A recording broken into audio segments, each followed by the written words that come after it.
João Bunyan, O Sonhador Imortal, 1628-1688. Caminhando pelo deserto deste mundo, parei num sítio onde havia uma caverna, a prisão de Bedford. Ali, deitei-me para descansar. Em breve adormeci e tive um sonho. Vi um homem coberto de andrajos, de pé, e com as costas voltadas para a sua habitação, tendo sobre os ombros uma pesada carga, e nas mãos um livro. Faz 3 séculos que João Bunyan assim iniciou o seu livro O Peregrino. Os que conhecem as suas obras literárias podem testificar de que ele é, de fato, o sonhador imortal. Estando ele morto, ainda fala. Contudo, enquanto miríades de crentes conhecem o Peregrino, poucos conhecem a história da vida de oração desse valente pregador. Bunyan, na sua obra Graça Abundante ao Principal dos Pecadores, nos informa que seus pais, apesar de viverem em extrema pobreza, conseguiram ensiná-lo a ler e escrever. Ele mesmo intitulou-se o Principal dos Pecadores. Outros atestam que, mesmo em sua impiedade, jamais foi beberrão ou imoral. Contudo, casou-se com uma moça de família, cujos membros eram crentes fervorosos. Bunyan era funileiro e, como acontecia com todos os funileiros, era paupérrimo. Ele não possuía nenhum prato nem uma colher, apenas 2 livros: O Caminho do Homem Simples para os Céus e A Prática da Piedade, obras que seu pai, ao falecer, lhe deixara. Apesar de Bunyan achar algumas coisas que lhe interessavam nesses 2 livros, somente nos cultos é que se sentiu convicto de estar no caminho para o inferno. Descobre-se nos seguintes trechos, transcritos de Graça Abundante ao Principal dos Pecadores, como ele lutava em oração no tempo da sua conversão. Veio-me às mãos uma obra dos Hunters, livro estimado por alguns doutores. Não sabendo julgar os méritos dessas doutrinas, dediquei-me a orar desta maneira: Ó Senhor, não sei julgar entre o erro e a verdade. Senhor, não me abandones por aceitar ou rejeitar essa doutrina cegamente. Se ela for de ti, não me deixes desprezá-la. Se for do diabo, não me deixes abraçá-la. Louvado seja Deus! Ele que me dirigiu a clamar, desconfiando da minha própria sabedoria. Ele mesmo me guarda do erro dos Hunters. A Bíblia já era para mim muito preciosa nesse tempo. Enquanto me sentia condenado às penas eternas, admirei-me de como o próximo se esforçava para ganhar bens terrestres, como se esperasse viver aqui eternamente. Se eu pudesse ter a certeza da salvação da minha alma, como me sentiria rico, mesmo que não tivesse mais para comer a não ser feijão. Busquei ao Senhor orando e chorando, e do fundo da alma clamei: Ó Senhor, mostra-me, eu te rogo, que me amas com amor eterno. Logo que clamei, voltaram para mim as palavras, como um eco: Eu te amo com amor eterno. Deitei-me para dormir em paz, e ao acordar, no dia seguinte, a mesma paz permanecia na minha alma. O Senhor me assegurou: Amei-te enquanto vivias no pecado. Amei-te antes, amo-te depois, e amar-te-ei por todo sempre. Certa manhã, enquanto tremia na oração, porque pensava que não houvesse palavra de Deus para me sossegar, ele me deu esta frase: A minha graça te basta. O meu entendimento foi tão iluminado como se o Senhor Jesus olhasse dos céus para mim, pelo telhado da casa, e me dirigisse essas palavras. Voltei para casa chorando, transbordando de gozo e humilhado até o pó. Contudo, certo dia, enquanto andava no campo, a consciência inquieta, de repente essas palavras entraram na minha alma: Tua justiça está nos céus.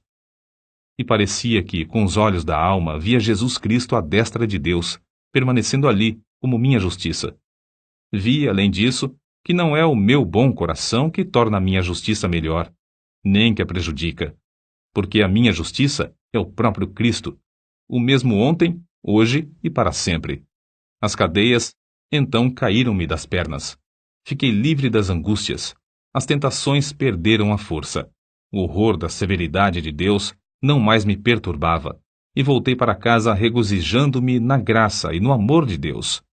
Não achei na Bíblia a frase: Tua justiça está nos céus, mas achei o qual para nós foi feito por Deus sabedoria e justiça, e santificação e redenção. 1 Coríntios, capítulo 1, versículo 30. E vi que a outra frase era verdade. Enquanto eu assim meditava, o seguinte trecho das Escrituras penetrou no meu espírito com poder. Não pelas obras de justiça que houvéssemos feito, mas segundo a sua misericórdia nos salvou. Assim, fui levantado para as alturas, e me achei nos braços da graça e misericórdia. Antes temia a morte, mas depois clamei: quero morrer. A morte tornou-se para mim uma coisa desejável. Não se vive verdadeiramente antes de passar para outra vida. Oh, pensava eu, esta vida é apenas um sonho em comparação à outra. Foi nessa ocasião que as palavras herdeiros de Deus se tornaram tão cheias de sentido que eu não tenho como explicá-las aqui nesse mundo. Herdeiros de Deus. O próprio Deus é a porção dos santos. Isso vi e disso me admirei, contudo, não posso contar o que vi. Cristo era um Cristo precioso na minha alma. Era o meu gozo, a paz e o triunfo por Cristo eram tão grandes que tive dificuldade em conter-me e ficar deitado. Bunyan, ainda que lutando para sair da escravidão do vício do pecado, não fechava a alma aos perdidos, que ignoravam os horrores do inferno. Acerca disto, ele escreveu: percebi pelas Escrituras que o Espírito Santo não quer que os homens enterrem os seus talentos e dons, mas antes que despertem esses dons. Dou graças a Deus por me haver concedido uma medida de entranhas e compaixão pela alma do próximo, e me enviou a esforçar-me grandemente para falar uma palavra que Deus pudesse usar para apoderar-se da consciência e despertá-la. Nisso, o bom Senhor respondeu ao apelo de seu servo, e o povo começou a mostrar-se comovido e angustiado de espírito ao perceber o horror do seu pecado e a necessidade de aceitar a Jesus Cristo. De coração, clamei a Deus com grande insistência que ele tornasse a palavra eficaz para a salvação da alma. De fato, disse repetidamente ao Senhor que, se o meu enforcamento perante os olhos dos ouvintes servisse para despertá-los e confirmá-los na verdade, eu aceitaria alegremente. O maior anelo em cumprir meu ministério era o de entrar nos lugares mais escuros do país. Na pregação, realmente sentia dores de parto para que nascessem filhos para Deus. Sem fruto, não ligava importância a qualquer louvor aos meus esforços. Com fruto, não me importava com qualquer oposição. Os obstáculos que Bunyan tinha de encarar eram muitos e variados. Satanás, vendo-se grandemente prejudicado pela obra desse servo de Deus, começou a levantar barreiras de todas as formas. Bunyan resistia fielmente a todas as tentações de vangloriar-se sobre o fruto de seu ministério e cair na condenação do diabo. Quando, certa vez, um dos ouvintes lhe disse que pregara um bom sermão, ele respondeu: não precisa dizer-me isso. O diabo já cochichou a mesma coisa no meu ouvido antes de sair da tribuna. Então, o inimigo das almas suscitou calúnias e boatos em todo o país, a fim de induzi-lo a abandonar seu ministério. Chamavam-no de feiticeiro, jesuíta, cangaceiro, e afirmavam que vivia amancebado, que tinha 2 esposas e que os seus filhos eram ilegítimos. Quando o maligno falhou em todos esses planos de desviar Bunyan do seu ministério glorioso, seus opositores denunciaram-no por não observar os regulamentos dos cultos da igreja oficial. As autoridades civis o sentenciaram à prisão perpétua, recusando terminantemente a revogação da sentença, apesar de todos os esforços de seus amigos e dos rogos de sua esposa. Tinha de ficar preso até se comprometer a não mais pregar. Acerca de sua prisão, ele diz: nunca tinha sentido a presença de Deus ao meu lado em todas as ocasiões como depois de ser encerrado, fortalecendo-me tão ternamente com esta ou aquela escritura, até me fazer desejar, se fosse lícito, maiores provações para receber maiores consolações. Antes de ser preso, eu previ o que aconteceria, e 2 coisas ardiam no coração acerca de como poderia encarar a morte, se chegasse a tal ponto. Fui dirigido a orar pedindo a Deus que me fortalecesse com toda a força, segundo o poder da sua glória, em toda a fortaleza e longanimidade, dando com alegria graças ao Pai. Quase nunca orei durante o ano que precedeu minha prisão, sem que essa escritura me entrasse na mente, e eu compreendesse que, para sofrer com toda a paciência, devia ter toda a fortaleza, especialmente para sofrer com alegria. A segunda consideração foi na passagem que diz: Mas nós temos tido dentro de nós mesmos a sentença de morte para que não confiássemos em nós mesmos, porém em Deus que ressuscita os mortos. Cheguei a ver por essa escritura que, se eu chegasse ao ponto de sofrer como devia, primeiramente tinha de sentenciar à morte todas as coisas que pertencem à nossa vida, considerando-me a mim mesmo, minha esposa, meus filhos, a saúde, os prazeres, tudo, enfim, como mortos para comigo e eu morto para com eles. Resolvi, como Paulo disse, não olhar para as coisas que se veem, mas sim para as que se não veem, porque as coisas que se veem são temporais, mas as coisas que se não veem são eternas. E compreendi que, se eu fosse prevenido apenas de ser preso, poderia, de improviso, ser chamado também para ser açoitado ou amarrado ao pelourinho. Ainda que esperasse apenas esses castigos, não suportaria o castigo de desterro. Mas a melhor maneira para passar os sofrimentos seria confiar em Deus, quanto ao mundo vindouro. Quanto a este mundo, devia considerar o sepulcro como minha morada, estender o meu leito nas trevas e dizer à corrupção: Tu és meu pai, e aos vermes: Vós sois minha mãe e minha irmã. Jó, capítulo 17, versículos 13 e 14. Contudo, apesar desse auxílio, senti-me um homem cercado de fraquezas.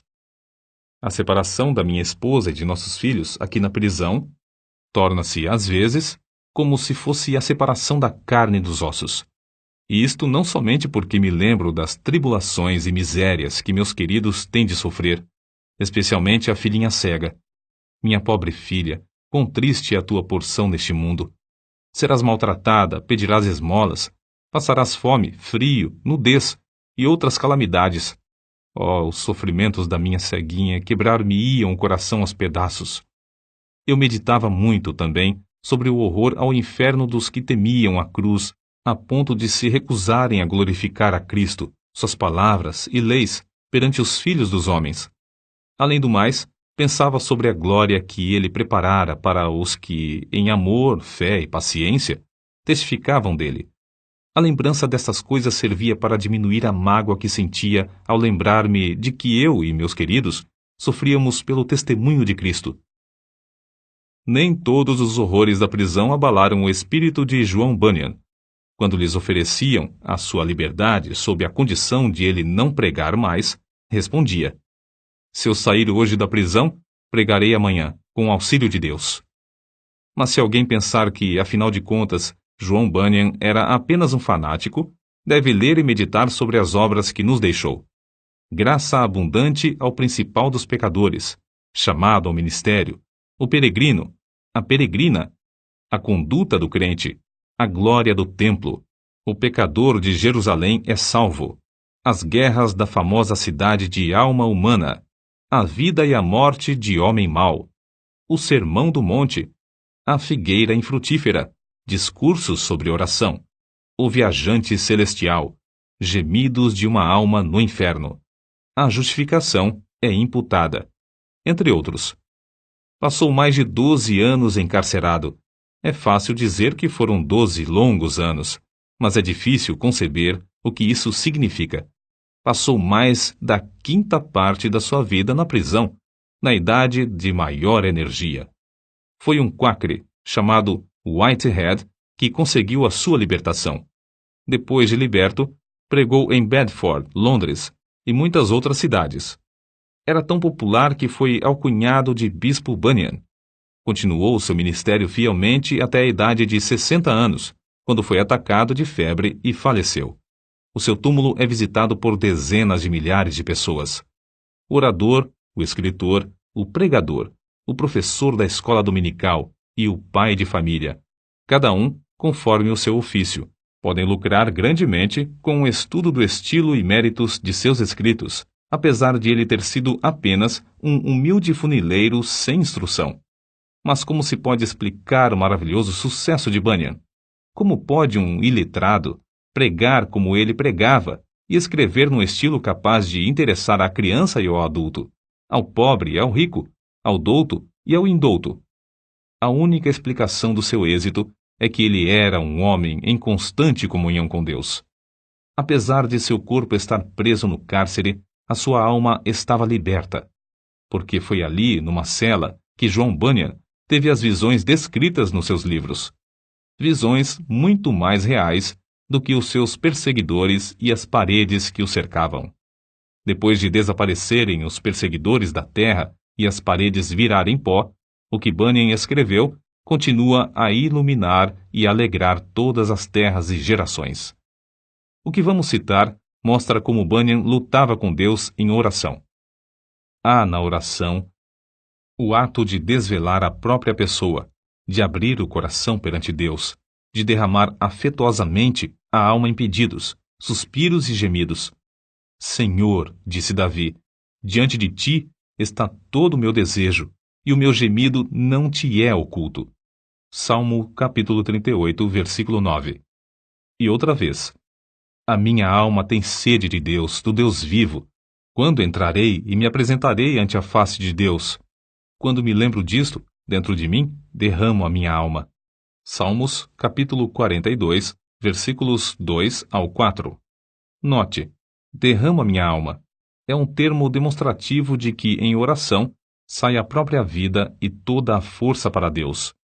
Em outra ocasião, escreveu: as melhores orações consistem, às vezes, mais em gemidos do que em palavras, e essas palavras não são mais que a mera representação do coração, vida e espírito de tais orações.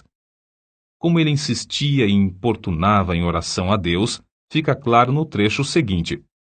Eu te digo, continua a bater, chorar, gemer e prantear. Se ele se não levantar para te dar porque és teu amigo, ao menos por causa da tua importunação, levantar-se-á para dar-te tudo o que precisares.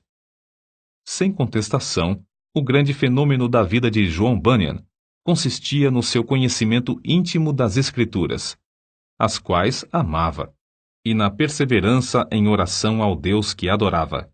Se alguém duvidar de que Bunyan seguia a vontade de Deus nos 12 longos anos que passou na prisão de Bedford, deve lembrar-se de que esse servo de Cristo, ao escrever O Peregrino, atrás das grades, pregou um sermão que já dura quase 3 séculos, e que hoje é lido em 140 línguas.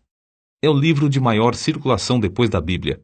Sem tal dedicação, não seria possível conseguir o incalculável fruto eterno desse sermão pregado por um funileiro cheio da graça de Deus.